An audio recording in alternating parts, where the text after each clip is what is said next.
অন্যের জীবন দেখে কখনো মন খারাপ করা উচিত না, বা অন্য কারোর লাইফস্টাইল দেখে নিজে আফসোস করা উচিত না যে আমার কেন তার মতো লাইফ হচ্ছে না, বা আমি কেন তার মতো হ্যাপি না।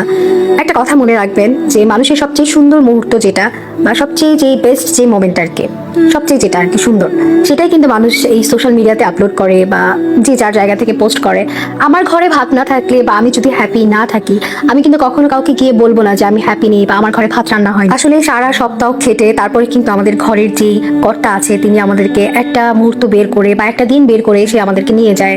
বা হচ্ছে সবাই ভালো মন্দ প্রতিদিন খেতে পারে না, ওই একটা দিন খায়, ওইটাই আসলে সোশ্যাল মিডিয়াতে পোস্ট করে। তো সবাই অনেকে ভাবে যে ওরা মনে হয় সবসময় ভালোটাই খায়, ওরা হয়তো সবসময় ভালোটাই আছে। মানুষের একটা মুহূর্ত দেখে কখনো তাকে জাজমেন্ট করা উচিত না, বা তখন তাকে আসলে ওই চিন্তাটা করা উচিত না যে সে সবসময় ভালো আছে। অথবা যদি আমরা এক মুহূর্তে দেখি সে ভালো নেই, তার মানে আমরা ধরেই নেই যে না, সে হয়তো বা সবসময় ভালো থাকে না। আসলে এরকমটা মনে করার কিছু নেই। আপস এন্ড ডাউন প্রত্যেকের লাইফই থাকে। এই সমাজে কিন্তু হাজারটা বাসা আছে, হাজারটা বাড়ি আছে, আর হাজারটা বাড়িতে হাজার হাজার ফ্যামিলি আছে।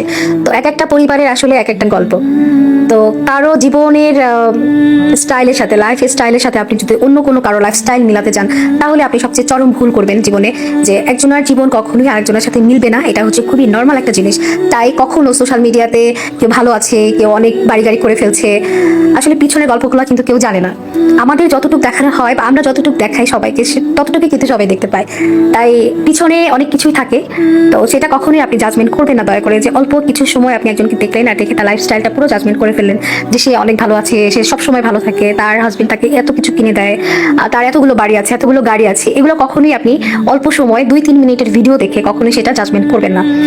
আর সেই জাজমেন্ট করে আপনি আপনার জীবনে কখনোই অশান্তি ডেকে নিয়ে আসবেন না, বা হচ্ছে আপনার লাইফে সেটা কখনোই প্রভাব ফেলতে দিবেন না। যদি আপনি সেটা করেন তাহলে আপনি সবচেয়ে জীবনের বড় যে বোকামিটা সেটাই কিন্তু করবেন। তাই কখনোই কারো জীবন দেখে নিজের জীবনের উপরে সেই প্রভাবটা কখনোই ফেলতে দিবেন না। তো যাই হোক, হয়তো অনেক জ্ঞান দিয়ে ফেলেছি, আর এখন চলে এসেছি আমার ফ্যান্টাসি কিংডম। সেটা হয়তো শুরু থেকে ভিডিও দেখে বুঝতে পেরেছেন। আসলে সপ্তাহে যদি একটা দিন পাই, বা হচ্ছে মাসে যদি একটা দিন পাই, তাহলে সেইটা চেষ্টা করি আমরা নিজেরাও একটু টাইম স্পেন্ড করার জন্য, প্লাস যেন বাচ্চারাও সেটা ফুলফিল, একটা আনন্দ পায়।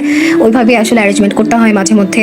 আসলে ফ্যামিলি নিয়েই তো জীবন, তাই একটা দিন পেলে আমরা সেটা কখনোই নষ্ট করি না, সেটা কোনো না কোনোভাবে উপভোগ করার চেষ্টা করি। যদি বাসায় থাকি তাহলে চেষ্টা করি সেদিনকে একটু ভালো মন্দ রান্না করা, তারপর বাচ্চাদেরকে নিয়ে, হাজবেন্ডকে নিয়ে বা ফ্যামিলিকে নিয়ে, সবাইদেরকে নিয়ে একটু এনজয় করা। অথবা অনেক সময় যদি সেটা না হয়, তখন আমরা এরকম বাইরে চলে যাই, বাইরে গিয়ে একটু এনজয় করার ট্রাই করি। আসলে যদি আপনি পুরো জীবনটাকে অ্যানালাইজ করেন তাহলে দেখবেন যে না পাওয়ার সংখ্যাটাই সবচেয়ে বেশি। তাই কখনোই না পাওয়া পাওয়া সেগুলো নিয়ে আসলে কখনো মন খারাপ না করে, বা হচ্ছে অন্যদের সাথে তুলনা না করে, আমরা ঠিক এভাবেই যতটুকু আমরা পারি লাইফে, বা যতটুকু আমরা পাই লাইফে, অতটুকু নিয়ে আমাদের আসলে খুশি থাকা উচিত। বা যতটুকু সময় আমরা পাই সেটাকে যেন উপভোগ করা যায়। জীবনটা আসলে অনেক বেশি ছোট। তো এই ছোট জীবনে আপনি কেন শুধু শুধু মন খারাপ করে, কেন অন্যদের সাথে তুলনা করে নিজের জীবনটাকে নষ্ট করবেন? যতটুকু সময় পান, নিজের জন্য যতটুকু সময় থাকে বা নিজের যতটুকু আছে অতটুকু নিয়ে সুখী থাকবেন, এবং ওই সময়টা উপভোগ করার চেষ্টা করবেন। উপভোগ করলে যেটা হবে, আপনার জীবনটা অনেক বেশি সুন্দর হবে। শুধু শুধু এই অল্প কিছুদিনের দুনিয়ায় অত মনোমালিন্য না করি, আমরা অত মন খারাপ না করি, কারোর সাথে তুলনা না দিয়ে আমরা আসলে যদি নিজের মতো করে একটু সুন্দর করে এগোতে পারি, তাহলে আমাদের লাইফে হচ্ছে আমরা নিজেরাই সাকসেস। সবাই আমাদের জন্য দোয়া করবেন, আর আপনাদের জন্য অনেক অনেক সবার জন্য দোয়া, যে আপনাদের সবার জীবন অনেক সুন্দর কাটুক, সুন্দর সুন্দর মুহূর্ত কাটান, যতটুকু সময় বেঁচে থাকেন খুব উপভোগ করুন জীবনটাকে। সবাই অনেক ভালো থাকবেন। আল্লাহ হাফেজ সবাইকে।